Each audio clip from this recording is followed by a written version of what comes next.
Halo sobat semua, jumpa lagi dengan Denbagose Channel. Bagaimana kabar sobat semua? Sebelum kita mulai cerita ini, ayo silakan subscribe, like, komen, share dan nyalakan loncengnya untuk mendapatkan notifikasi terbaru ketika Mimin upload videonya.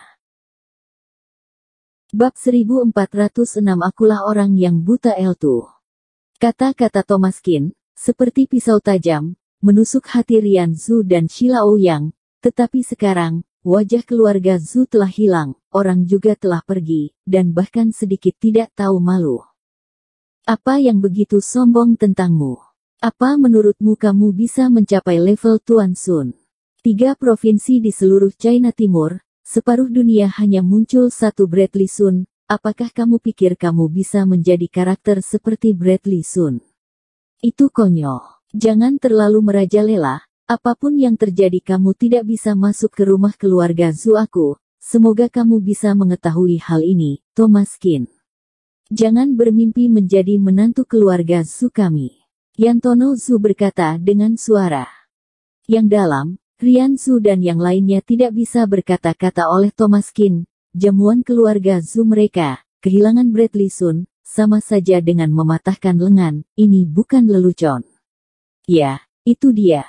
Nak ini merusak sepatu pacar aku. Siapa aku? Ternyata wajah putih kecil yang tidak tahu malu. Hehe, aku ingin masuk ke pintu keluarga Zhu aku. Mimpi. Saat ini Carson keluar dari kerumunan. Dia adalah putra Yantono Zhu, dan Carson Zhu juga adalah cucu Bailey Zhu. Jika seseorang tidak tahu malu, dia tidak akan disukai kemanapun dia pergi. Enveri Zhu mendengus dingin. Hanya orang miskin, kamu benar-benar memperlakukan diri kamu sebagai orang kaya. Jika aku tahu kamu ingin menjadi menantu masuk keluarga Zhu dan ingin datang ke perjamuan keluarga Zhu kami, aku tidak akan membiarkanmu masuk hotel luksuri. Kata Carson Zhu meremehkan. Lorang sepertimu masih ingin bersaing dengan Tuan Sun, kamu pikir kamu siapa? Son of Destiny. Wow, hahaha, kamu konyol bagiku.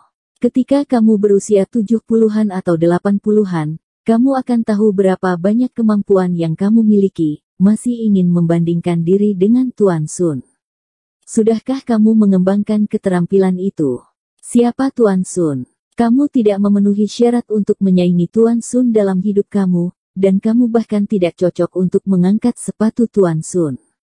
Carson Zhu tidak sabar untuk menginjakkan Thomas Kin ke dalam lumpur. Orang ini tidak bisa diberi muka yang baik. Gerbang keluarga Zhu, apakah menurutmu mudah untuk masuk? Buruan cepat, jamuan keluarga Zhu kami tidak akan mengizinkanmu masuk. Thomas Kin, orang berharga karena tahu diri. Jika kamu terus tinggal di sini, tidak hanya wajah keluarga Zhu kami yang tidak bagus, tapi kamu juga malu. Leonie Zhu mencibir. Masih ada yang harus kulakukan, bantu mengobati teman. Setelah selesai, aku akan datang kepadamu lagi. Thomas Kin tidak repot-repot perhitungan dengan orang-orang bodoh ini, memandang Wanda Zhu dan berkata, masih ada yang harus dilakukan. Apa yang bisa kamu lakukan? Datang ke Provinsi Engsi karena kamu ingin datang ke jamuan keluarga Zhu kami, kan? Bukankah kamu hanya ingin mendekat? Tidak mungkin. Kedengarannya sangat logis. Seolah-olah kamu adalah orang besar. Setelah terbongkar oleh keluarga Zhu kami, sekarang bilang datang ke sini untuk merawat orang lain. Hahaha, Thomas Kin, kamu benar-benar pandai mencari alasan untuk mundur. Ini menghibur aku. Carson Zhu tertawa dan menggelengkan kepalanya. Orang seperti apa yang buta yang akan mengizinkanmu untuk mengobatinya? Sebelum Carson Zhu selesai, Kisentong meraih Carson Zhu dan langsung mengangkat Carson Zhu. Kamu apa yang ingin kamu lakukan? Wajah Carson Zhu pucat dan diangkat oleh Kisentong, merasa hampir tercekik. Presiden Tong, ada apa? Cucu aku tidak menyinggung perasaan kamu, kamu harus menenangkan amarah kamu. Carson Zhu tidak tahu apa-apa, tapi Bailey Zhu tahu betul bahwa kekuatan Kisentong adalah kepala gangster Provinsi Engsi. Siapa yang berani memprovokasi Kisentong? Bukankah itu kasus kematian? Presiden Tong, jika ingin mengatakan sesuatu, jangan terpancing emosi. Yantono Zhu juga pucat, dan berkata dengan cepat. Aku tidak terpancing emosi. Hehehe, aku adalah orang buta itu, anakmu memakiku. Menurutmu apa yang harus dilakukan tentang ini? Kisentong berkata sambil tersenyum tipis. Pada saat itu, semua wajah keluarga Zhu berubah drastis. Bagaimana itu bisa terjadi? Kisentong mencari Thomas Qin untuk dirawat.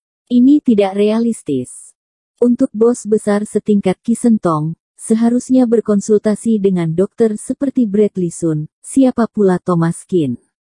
Dia apa pantas merawat Kisentong? Keluarga Zhu tercengang. Carson Zhu juga tercengang. Ucapannya yang tidak disengaja membuat marah bos besar di sebelahnya. Ini terlalu sial. Kisentong juga memperhatikan bahwa sekelompok orang ini memandang rendah orang Yin. Keluarga Zhu benar-benar berpikir bahwa Dr. Qin bukan apa-apa. Apakah benar-benar berpikir Thomas Qin adalah seorang pemuda gelandangan? Sekelompok orang bodoh. Kalian tidak melihatnya ketika Dr. Qin sedang beraksi dengan hebat, benar-benar katak di dasar sumur. Dr. Qin tidak bermaksud untuk menjerat mereka, tetapi sekelompok orang ini terlalu sombong dan terlalu percaya diri. Mereka yakin sekali bahwa Dr. Qin ada di sini untuk jamuan keluarga Zhu, jangankan jamuan makan kalian, bahkan jamuan aku pun Dr. Qin tidak selalu memberi muka 100%. Kalian menganggap diri kalian terlalu penting, bukan? Kisentong tidak bodoh. Dia melihat semua sinisme orang-orang ini. Dr. Qin murah hati, tidak perhitungan dengan mereka, jika itu dirinya, maka mereka tidak akan pernah melihat matahari besok. Dr. Qin lapang dada dan baik hati, tapi kenapa kalian begitu tidak tahu malu? Agresif, tanpa akhir, murni mencari masalah. Keluarga Zhu juga bingung. Carson Zhu, bajingan, sok hebat apa kamu saat ini, membuat marah Kisentong, bukankah dorongan untuk bunuh diri? Presiden Tong, aku salah, maaf, aku tidak tahu itu Anda. Presiden Tong memohon Anda untuk melepaskan aku.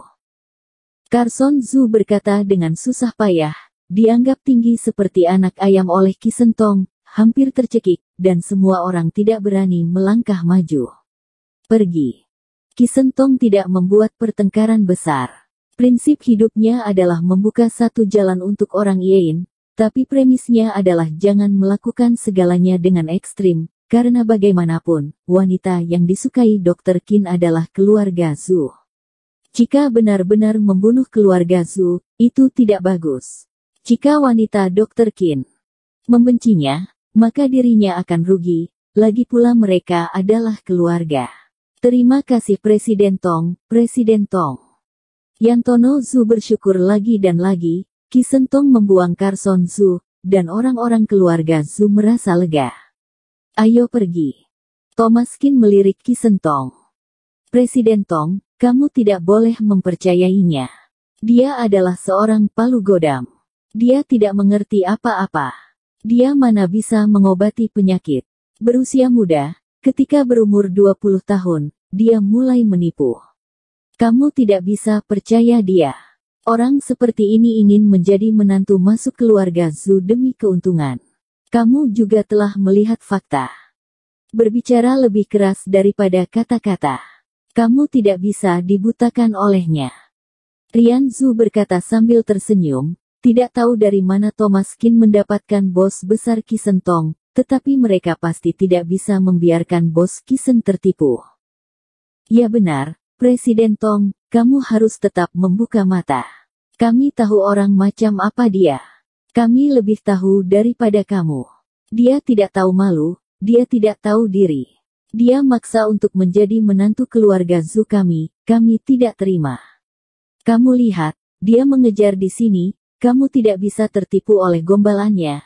Orang yang diremehkan kami keluarga Zhu pasti juga akan diremehkanmu. Ada terlalu banyak orang yang melakukan penipuan medis, mengapa kamu dibodohi olehnya di usia yang begitu muda? Shilao yang mengikuti Rian Zhu dan berkata panjang lebar, penuh teguran untuk Thomas Qin. Bos Kisen pasti telah dibutakan oleh Thomas Qin, pasti itu sebabnya.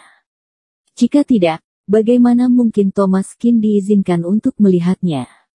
Benar, pasti percaya penjahat itu. Presiden Tong, kamu tidak bisa tertipu olehnya. Bocah ini tidak terpelajar, dan dia ingin mengandalkan wanita untuk hidup enak. Kami keluarga Zhu tidak akan menerimanya. Kamu harus tetap membuka mata, Presiden Tong. Pembohong ini menangkap kesempatan ketika kamu mencari dokter dengan panik. Bahkan jika sakit, kita harus pergi ke rumah sakit biasa untuk menemui profesor tua seperti Bradley Sun. Siapa dia? Presiden Tong, aku demi kebaikan kamu. Bailey Zhu berkata lagi dan lagi. Dengan senyum di wajahnya, sangat membenci Thomas Qin. Persetan denganmu. Qi Shentong menamparkan wajah Bailey Zhu, dia tidak tahan, tidak perlu menahannya lagi.